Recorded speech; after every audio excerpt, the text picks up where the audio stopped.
எங்கள் அம்மா இல்லைன்னா எப்படா பாரராஜா வந்துருவோம். அந்த கருவறையில் உதித்திருக்கிறேனே, அந்த உதிரம், அந்த உணர்வு தான் எனக்கு இருந்து ஜெயிக்க வைத்திருக்கிறது. ஆகையால் என் தாய் அவள் தான் அந்த பரிசை வாங்கணும்னு. பெரிய பெரிய ஆஃபீஸஸ் பண்ணிக்கிறேன், IAS offices. No, but this is also very difficult to get to your mother. யோ என்னையா பேசுகிறீங்க, ஏதோ பேசு. I'm telling my mother should get this award. Otherwise, I'm going out of this auditorium. What are you talking, man? No, this is not possible. Sure. நான் ஜோஷ் பூஷெல்லாம் கிடையாது. அந்த அம்மா கூப்பிட்டேன். I'm very sorry, நான் போகிறேன் வித்தவுட் மை மதர். அப்புறம் அவங்கெல்லாம் உட்காந்து பேசி 4 ஆஃபீஸர்ஸ் உட்காந்து என்னத்தோடு பச்சை மயில் கிறுக்கி கிளாஸ் இந்த கிளாஸ் ஆடின்னு நத்திங் எக்ஸாம்ஷன் ஃபார் பாரதிராஜா. அதுக்கப்புறம் அவளை கொண்டாந்து தொங்கட்டா வேற போட்டு ஜாக்கெட் வேற கிடையாது அவளுக்கு. ஃப்ளைட் ஏறும்போது என்னடா குளிர் மாதிரி இருக்குல்லுவா. சரி போத்திக்க கொண்டு போய் மேடை ஏற்றி. அதில் இருந்த மகிழ்ச்சி என் வாழ்க்கையில் பார்க்குறேன். அவள் எந்த நேரத்தில் என்னை லாரியை அனுப்பிச்சோ அது மேடை ஏறி போயிடுவான். விடி எனக்கு தெரியாதா அப்படின். அவள் பயங்கரமான பொம்பளை. தமிழச்சிகளுக்கு ஒரு பெரிய இது இருக்குது. நம்ம பயந்துருவோம். அந்த சபையை பார்த்துட்டு எங்கள் அம்மாகிட்ட இங்கே பாரு, அந்த 2 லேடி வருவாங்க, அந்த செல்வா கமிஷ் போட்டு ஒன்றுங்களே, அவங்க அந்த பேட்ச் ஊற்றிருக்காங்கல்ல, அவங்க வருவாங்க, உன்னை அப்படியே கூட்டிகிட்டு போவாங்க, நீ போகணும். மேலே அமைதியாக போய் எல்லாருக்கும் ஒரு நமஸ்காரம் பண்ணி ஒரு இதுவும் இது எனக்கு தெரியாதா இதை போய் நீ சொல்லி அவன் என்னடா இவ்வளோ நமக்கே பயமாக இருக்கு. இவன் விடு பாரதி எனக்கு தெரியாது, நான் போய் அவெல்லாம் திருன்னு போய் நல்லா போய் மேலேருந்து கும்பிட்டா வாங்கி ஒரு சிரிச்சா கை தட்டினா அந்த whole auditorium. Because it's very different kind of lady in the stage. அவன் நல்லா தொங்கட்டான வேற போட்டு இப்படியே பற்றிட்டு நெளிச்சு சொல்லிச்சா. தட்ஸ் அன்னைக்கு தான் என் வாழ்க்கையினுடைய ஏதோ இந்த மக்கள் அங்கீகரித்தார்கள். என் தாய் நான் அங்கீகரித்தது இந்த மக்களை அங்கீகரித்தவோள், இந்த மண்ணை அங்கீகரித்தது. அதான் ஏன்னா எதுக்கு சொல்றேன்னா அவர் அதை பற்றி சொன்னதுனால. அதுக்கப்புறம் என் பொண்டாட்டி கூட வந்திருக்கா. சும்மா இருப்பா, உங்கள் ஆத்தாளுக்கு மட்டும் வாங்கி கொடுத்துரு. இது நம்ம உங்களுக்கு என்னதான் இருந்தாலும் நடக்க படித்தவ படிக்காதவங்களுக்கும் ஒரே மாதிரி தான். உங்கள் அம்மா மட்டும் வாங்கிடு. என்ன நாங்கள்லாம் என்ன, நாங்கள் 2 பிள்ளையை பத்துலையா? உங்கள் அம்மா தான் பிள்ளை பத்துச்சா? ஓ நீ பிள்ளை பத்துச்சா, வெரி குட். அதுக்கு அடுத்த வருஷமே அந்தி மந்தாரன் படம் இருந்து அவளை கொண்டு போய் வாங்க வச்சேன். என்ன அந்த பக்கம் தாய், இந்த பக்கம் இப்படி 2 வேணும். அத்தகைய சினிமா என்பது என்னை அங்கீகரித்தது, இந்த மக்கள் அங்கீகரித்த காரணத்தினால்தான். நான் அதனால தான் ரொம்ப என் இனிய தமிழ் மக்களே நான் சொல்கிறதுங்கிறது போலி அல்ல, எனக்கு பாசம். ஏன்னா இவர்களோடு நான் இவர்கள் தான் என்னை, இந்த மொழியும் இந்த மண்ணும் இந்த கதை சொல்லுகின்ற பாங்கும் தான் என்னை ஒரு அங்கீகரித்து. என்ன நம்ம பிஹெச்டியா அவர் மாதிரி ஒன்றும் கிடையாது. இதுதான் நம்ம தகுதி.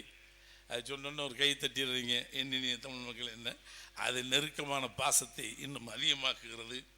அதனால் ஒரு நானும் பின்னாடி படித்து கிடிச்சு வந்தேன்.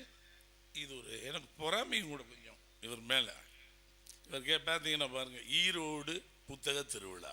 எனக்கு ஒரு கோபம் இருந்துச்சு. ஈரோடு புத்தக திருவிழா, இந்த மதுரையில் மட்டும் கல்லழகர் திருவிழான்னுக்கிட்டே இருக்கிறீங்க. கல்லழகர் திருவிழாவா, வைகையில் இறங்குது, கழுதையை இறங்குது. டி இது திருவிழாவா அது திருவிழாவா யோசித்தேன். மதுரையில் ஒரு தடவையாவது மண் வாசனை திருவிழான்னு வச்சு விட்டுருவோமா? ஏன்னா மண் வாசனை சம்பந்தப்பட்ட உலக இலக்கியங்கள் எங்கெங்க இருக்கிறதோ அதை புறம் கொண்டு வர வைக்கிறோம்.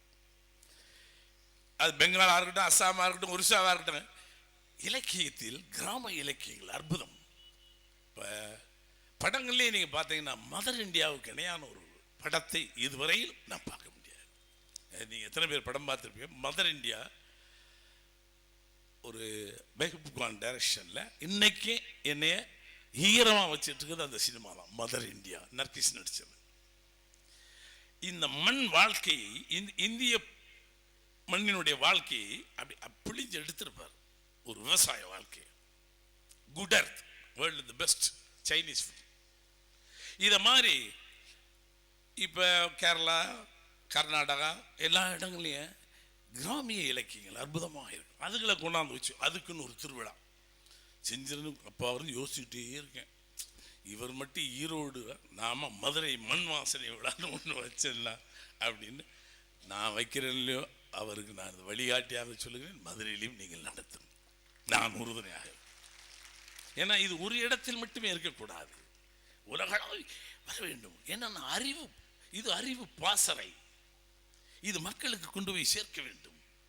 ஒரு பகுதி இது 8 மாவட்டங்கள் சேர்ந்திருக்கிறது, 32 மாவட்டங்களும் சேர வேண்டும். தமிழகத்தினுடைய அனைத்து பகுதிகளுக்கும் போய் இலக்கியத்தை கொண்டு கரை சேர்க்க வேண்டியது உங்களுடைய கடமை.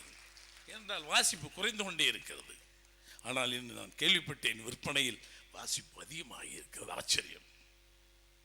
நிறைய பேச்சாளர்களை என்ன கொண்டாதாங்க, நல்ல இலக்கியவாதிகளை கொண்டு வந்து நிறுத்துங்கள். அவர்கள் பசிதாகத்தோடு இருந்து புத்தகத்தை வாங்கி செல்லுவார்கள். ஏன்னா இந்த தொலைக்காட்சி வந்த உடனே படிக்கிறது கொஞ்சம் நின்று இது போற. நம்ம பெண்கள் முதல்ல நம்மளுக்கு கூட்டு குடும்பமாக இருந்த காலத்தில் எங்கள் தாத்தன் கதை சொல்லியிருக்கான், என் கிழவி கதை சொல்லியிருக்கான். நான் கதை சொல்றதுக்கு முன்னாடி என் பிள்ளைய பிரிஞ்சு போயிட்டான். நம்ம கதை சொல்லலாம் பேரம் பேத்திக்குன்னா, அவன் தாலி எடுத்து எப்போ கட்டினாங்களோ 2வது செகண்ட்லேயே நம்மளை வெட்டிட்டான். இது எவனுமே ஒன்றும் சேர்றதில்லை, கூட்டு குடும்பமே இப்போ கிடையாது. No, there's your way is something different, my way is entirely different, we cannot join together. So I put no. கலாச்சாரம் போய் டிவி வேற, இவங்க எதையும் படிக்கிறதே கிடையாது. டிவியில் உட்காந்து ரிமோட்டை தள்ளிட்டம் இதை பார்க்க அதை பார்க்க சோம்பேறி ஆகி. புத்தகம் நாம் படித்த காலத்தில் புத்தகம் படிப்பது என்பது மிகப்பெரிய விஷயம். ஆர்கியூ பண்ணுவேன், ஜெயகாந்தம் புத்தகம்லாம் வச்சுட்டு ஆர்கியூமெண்ட் வரும். அக்கினி பிரவேசம், ஹவ், எப்படி சமூகம் என்பது 4 பேர், அந்த சமூகம் என்பது 4 பேர்லாம் இன்னைக்கு படமாக பண்ணணும்னு எனக்கு ரொம்ப ஆசை. வாசிக்கிறது மாதிரி ஒரு மகிழ்ச்சியான விஷயம் கிடையாது. பிரசவிக்கிறது வலி. ஒரு படைப்பாளிக்கு எழுதுவது என்பது ஒரு பிரசவ வலி. ஆனால் பிள்ளையை எடுத்து கொஞ்சுவது தான் வாசிப்பது. அது மாதிரி மகிழ்ச்சி எதுவுமே கிடையாது. நம்ம எழுதுறோமோ இல்லையோ வாசிக்க தெரியணும். வாசிப்பது போல் நீ ஒரு வாழ்க்கை தான் வாழ்கின்றாய் உன் பெயருக்கு. ஆனால் நீ 1000 புத்தகங்கள் படித்தால் 1000 முறை இந்த பூமியில் வாழ்ந்தது போல் இருக்கலாம். ஒவ்வொரு புத்தகத்திலும் ஒரு வாழ்க்கை, நீ 1000 முறை வாழலாம். உனக்கு 1000 ஜென்மங்கள் என்பது 1000 புத்தகங்கள் படிப்பதில் தான் இருக்கிறது. அது புத்தகம் படிப்பவர்களுக்கு தெரியும். படைப்பாளிக்கு அது ஒரு வேதனை, வலி. எடுத்து கொஞ்சுவதில் ஒரு சுகம். ஆகையால் இதை வளர்க்க வேண்டும். இந்த தொலைக்காட்சி பெட்டி வந்து கொஞ்சம் குறைச்சிச்சு. இப்போ அதையும் மீறி சென்னையில் கூட வாசிப்பு கொஞ்சம் வளர்ந்திருக்கிறது. ஏன்னா இதை போன்ற அமைப்புகள் வர வேண்டும், அப்பொழுதுதான் அவங்களுக்கு போய் இதை சென்றடையும். அது ஒரு நல்ல லைஃப். படித்தவங்களுக்கு தான் தெரியும். ஒரு வாழ்க்கையை வாழ்ந்து முடிச்சு அப்படி அதை படித்து முடிச்சோன்னு ஒரு கனமாக இருக்கும் நெஞ்சில். நடந்து உலகமே தெரியும். அந்த ஊர், அந்த மனிதர்கள், அந்த கதாபாத்திரங்கள் மட்டுமே இருக்கும். அப்படியே இன்றைக்கி எனக்கு சமூகம் 4 பேரை படமாக பண்ணணும்னு ஆசை. ஜெயான்ட்டே கேட்டிருக்கேன். அதை எப்படியாவது செஞ்சிடணும்னு பார்ப்பேன். மறுபடியும் எங்கே ஒரு இடங்கள்ல நிற்கும். அதில் இருக்க முத்துவேலர், நான் முத்துவேலராக ஒரு 30-40 முறை வாழ்ந்திருப்பேன். அதனுடைய சின்ன பாதிப்பு தான் முதல் மரியாதை. சின்ன பாதிப்பு தான் முதல் மரியாதை. அதை நான் வெளிப்படையாக சொல்லுவேன். அவர்கிட்ட ஜெயானந்தன்ட்டே சொல்லியிருக்கேன். அப்படி மிக பிரம்மாண்டமான படைப்பாளிகள், இங்கெல்லாம் படைப்பாளிகள், வாசிப்பாளர்கள் இருக்கின்றீர்கள். இந்த சபையிலே நான் இருந்து பேசுவதற்கான வாய்ப்பை கொடுத்ததற்காக நன்றி சொல்லுகிறேன். ஒரு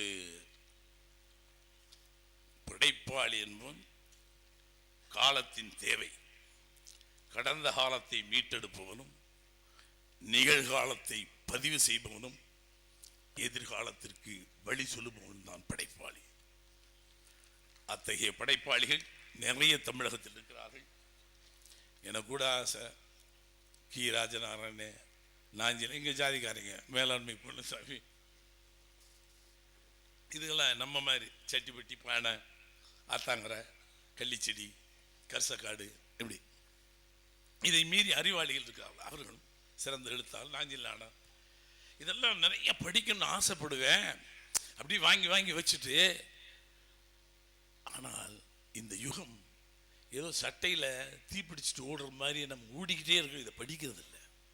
வாங்கி வச்சு சில நேரம் கோவம் வந்து வேணும்னே போட்டு சினிமா வேணாம், ஒரு கழுதை வேணாம் படா அப்படின்னு போய் எங்கேயா போய் 2 நாளைக்கு படிப்போம். அதுக்குள்ளே ஃபோன் அடித்து அதை சொல்லி இதை பண்ணி குழப்பிடுவாங்க, திருப்பி வந்துடுவோம்.